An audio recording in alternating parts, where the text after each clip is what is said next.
Soyez remplis de l'Esprit. Éphésiens 5,18. Nous avons là un commandement.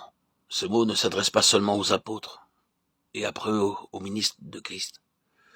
Ils nous disent ce que devait être tout vrai croyant, être rempli de l'Esprit. C'est là le privilège que tout enfant de Dieu peut réclamer de son Père. Car il ne lui faut rien de moins pour vivre de la vie de racheté, pour demeurer en Christ, garder ses commandements et porter beaucoup de fruits.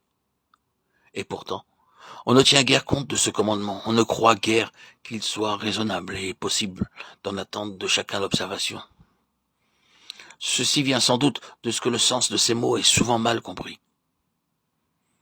À la Pentecôte et plus tard encore à diverses reprises, l'effusion de l'Esprit a été accompagnée d'un développement manifeste de joie et de puissance. Cet état d'excitation a paru incompatible avec le cours ordinaire de la vie. La manifestation aussi soudaine que puissante de la présence de Dieu était si étroitement liée à l'idée d'être rempli de l'Esprit qu'on croyait cette grâce réservée pour des cas exceptionnels et accordée à un très petit nombre seulement. Les chrétiens n'osaient pas croire qu'ils en eussent besoin eux-mêmes. Ils n'osaient pas élever si haut leur espérance.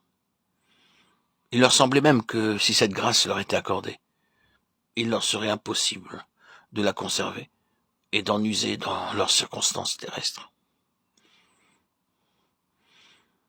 Aujourd'hui encore, le but de ces audios est de faire connaître que ce commandement s'adresse à tout croyant et que la promesse de Dieu est aussi bien que sa puissance à la hauteur de l'ordre donné. Puisse la méditation,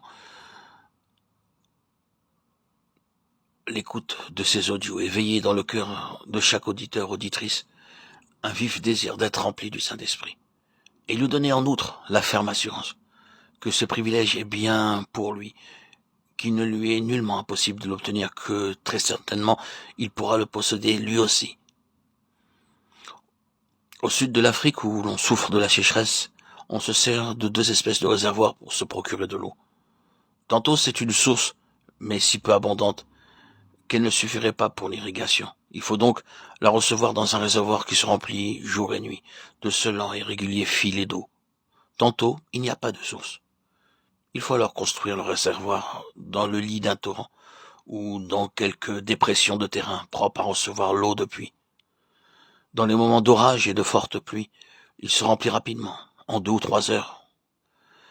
Mais l'eau s'y précipite parfois avec tant de violence que ce n'est pas sans danger. S'il ne pleut pas, il peut rester vide pendant des mois et des années. Tandis que la continuelle et lente affluence de l'eau dans le premier réservoir offre plus de garantie. Nous avons quelque chose d'analogue dans la manière dont le Saint-Esprit vient remplir le cœur. Le jour de la Pentecôte et partout aussi, on commence une œuvre nouvelle. Soit dans les missions chez les païens, soit dans les réveils chez les chrétiens. Le Saint-Esprit manifeste sa présence soudainement, puissamment et d'une manière frappante. Impossible de ne pas reconnaître sa puissance dans la joie et l'excitation qu'apporte aux âmes le bonheur d'avoir trouvé le salut. Mais pour ceux qui le reçoivent ainsi, il y a des dangers. La grâce reçue dépend trop parfois de l'entraînement de ceux qui vous entourent, ou bien elle n'atteint que la superficie, ne réveille que les sentiments les plus impressionnables, sans descendre jusqu'aux profondeurs intimes de la volonté et de la vie.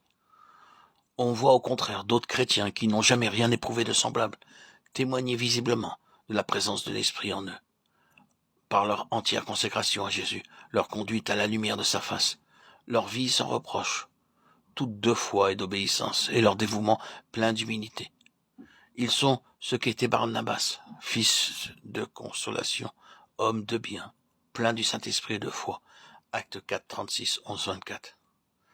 De ces deux manières d'être rempli du Saint-Esprit, quelle est la meilleure? Nul n'hésitera à le dire.